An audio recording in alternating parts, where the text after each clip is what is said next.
Hello everyone and welcome back to my channel. So my name is Katie and today I'm going to be talking about some adult books to read if you like some popular YA fantasy books. So I really love these kind of videos because you get a way to, if you've read a book that you love, you can find something that's kind of similar. And also I thought this was a great idea if you're kind of looking to try some more kind of adulty fantasy books, or either way, if you love both like I do and you've read some of these adult books, then you might want to try the YA companion. So I just thought this was a really fun idea, so let's just get into it. So the first actually popular book isn't actually a fantasy but that is The Hate You Give by Angie Thomas. So if you like this one, then you should try The City We Became by N.K. Jemisin. So these books, they're quite different, obviously. Well, this one's a fantasy, but they kind of both have really important social commentary, which I think is so important. And they just have kind of the same tone almost of writing, which I think is really good. It's kind of quite a vibrant almost. I mean, The Hate You Give does deal with really serious topics, but you also get such a sense of family, and you get such a sense of atmosphere of Garden Heights, and in this one as well you get kind of that found family feeling, and also the atmosphere of New York City. So yeah, I would highly recommend. And this one is a great one as well if you're not that into fantasy, but it's just, yeah, you get a little bit of fantasy, but it's mainly about the kind of atmosphere of New York, and yeah, it's just really good. So that is the first one.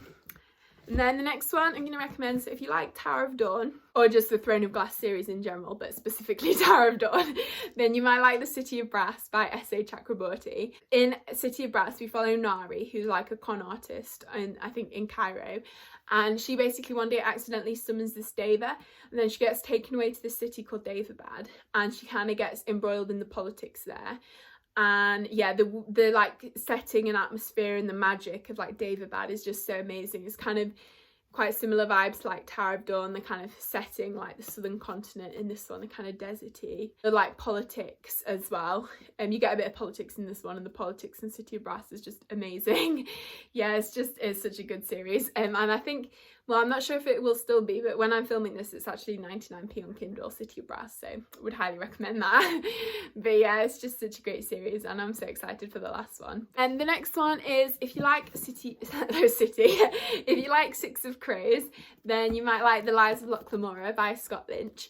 So The Lives of Lamora, we follow Locke, who's a con artist basically, and his gang, and there's Jean as well, who's his big kind of buff bodyguard, he's such a sweetheart. But yeah, they have the best friendship dynamic, and you're just kind of following them. They're getting up to shenanigans, and the kind of settings I would say are quite similar. So I'd say this one is kind of almost Amsterdam-y type feeling, and this one's a bit more Venice-y type feeling, but they're both kind of city set on a canal, and quite I can't think of the word, but quite gangstery, that kind of dark setting, which yeah, they're both really good. And they both kind of, this one's more of a heist and this one's more a big con basically, but they are quite similar in that kind of aspect. But yeah, so that's that one.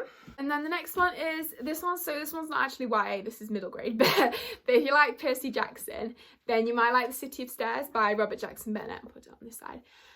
So this one is kind of, I would describe it as an adult Percy Jackson basically. So you have these cities and these gods who have gone missing, and in the city you kind of have, around the city you have these little areas where there's still god powers going on almost, and yeah, the gods are forbidden. It's all a bit of a mystery really, what's happened on this continent. And in the first one we follow Shara, who's kind of investigating this mystery. She goes to this new city. And yeah, she's a great character. It's kind of a bit of a political thriller, so it's a bit different from Percy Jackson, but just kind of the god themes and the kind of demigods and stuff is just kind of similar, and also the sort of going on a little adventure. But yeah, I would highly recommend this series. So the next one is a sci-fi, and that is, if you like Illuminae by Amy Kaufman and Jay Kristoff, then you might like Sleeping Giants by Sylvie and Newell. So the reason I put these two together is, well, A, because they're both sci-fis and also they have kind of similar formats. So they're told in a case file style format. So Illuminae has all these different style things. Sleeping Giants isn't quite as visual, it's upside down and back to front.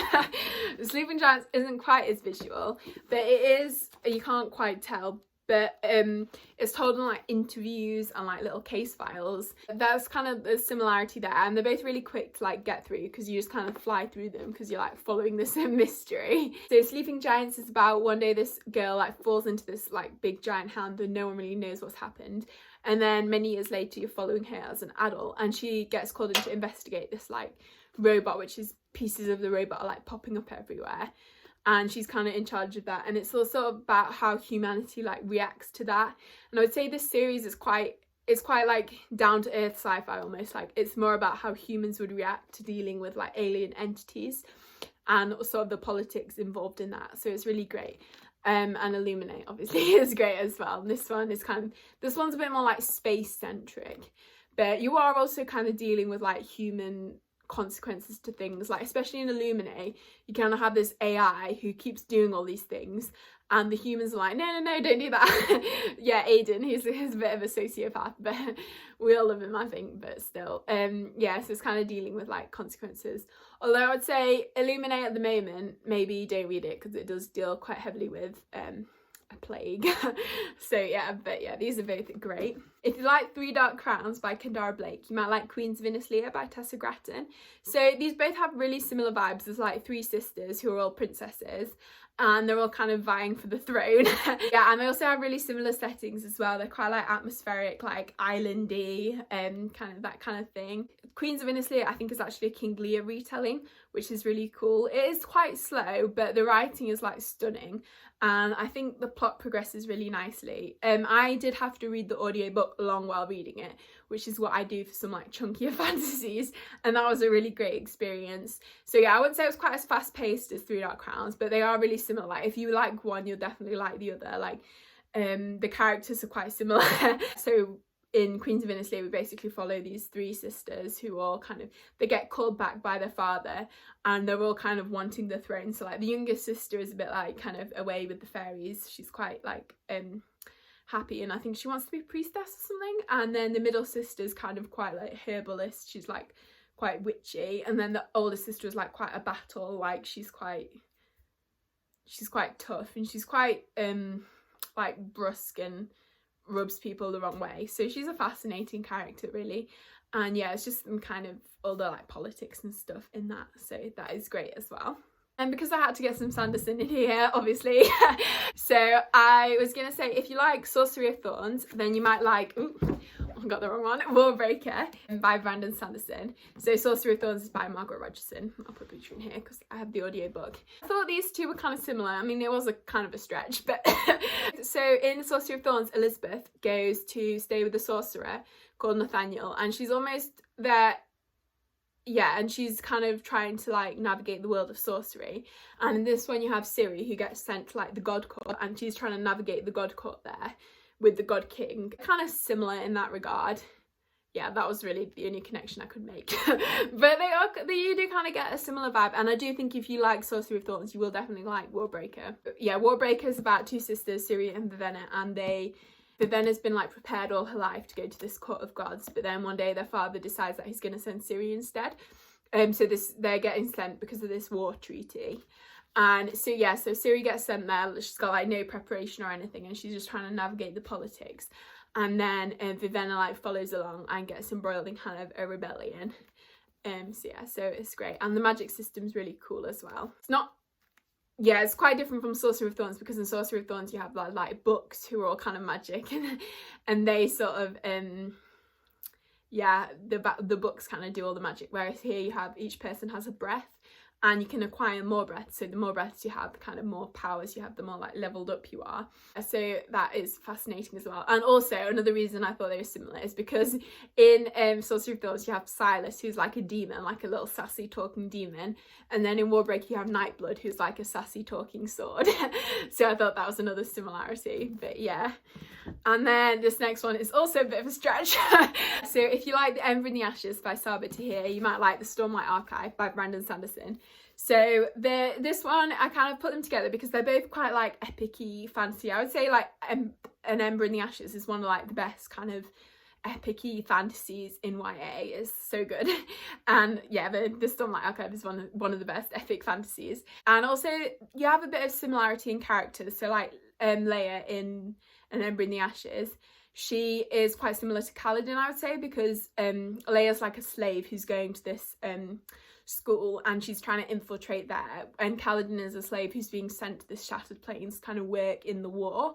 So that's kind of similar. So in An Ember in the Ashes, you also have Elias, who is training to be one of these like elite fighters in the guard, but he's sort of thinking maybe there's something wrong with this system, maybe I'm not the best, maybe we're not quite all the heroes we thought we were. And in The Way of Kings as well, you have Dalinar, who's also like a high prince, like very important in the world, but he's sort of realizing that maybe they've got things wrong and is trying to do better. So that's kind of similarities there. This one is maybe a stretch, but yeah, we're gonna go with it. But the setting of the world is quite different, I would say. But I do think they have kind of similar vibes almost. I think that is the theme of this video, like they have similar vibes. So yeah, I do think you would really love the Stormlight Archive if you like An Ember in the Ashes.